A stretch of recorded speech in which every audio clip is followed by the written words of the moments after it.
In blatant violation of privacy norms, the Modi-led fascist Indian government has decided to install high-resolution cameras equipped with facial recognition technology in the name of strengthening security grid in the Kashmir Valley, including Srinagar. Human rights activists have opposed the move, citing that massive surveillance technology violates the right to privacy and the right to expression. Third-party Hurriyat conference has denounced India's military approach to tackle the Kashmir dispute, saying Kashmir is purely a political issue which needs to be resolved through exercise of right to self-determination guaranteed by the United Nations. APHC Vice Chairman Ghulam Ahmad Gulzar, in a statement issued in Srinagar, said the precious sacrifices rendered by the Kashmiris for their inalienable right to self-determination has created a magnificent history among contemporary revolutionary movements of the modern world.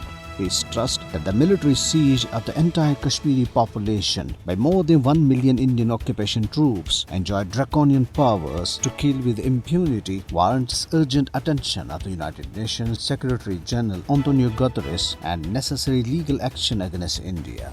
Meanwhile, locals, especially women, blocked the road in Shopian town in protest against anti-people policies of the Indian authorities. The protesting women created a human chain and blocked the traffic against Modi government's plan to charge huge money from consumers through a specially designed electricity meters in the occupied territory.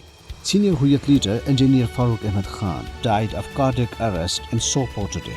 The All-Party Hurriyat Conference, High Court Bar Association and other Hurriyat leaders and organizations in their statements expressed deep condolences over his death. They said that Engineer Farooq was a noble soul who throughout his life struggled for freedom of his people and spent more than 15 years in Indian jails, including New Delhi's Tihar jail.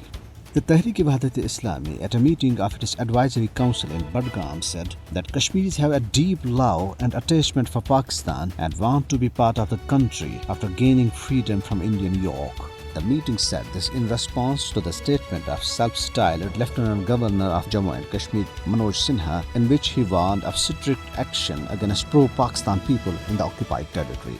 The PDP president Mehbooba Mufti led a sit-in protest in New Delhi against the killing of Kashmiris by Indian occupation forces. Slogans like Resolve Kashmir Dispute, Restore Article 370 and 35A, Stop Bloodshed in Kashmir and Stop Innocent Killing of Kashmiris were raised during the protest. Today is the 29th anniversary of Babri Masjid demolition by BJP RSS-led Hindu mob with tacit approval of the then Congress government on 6 December in 1992, exposing India's extremist face to the world.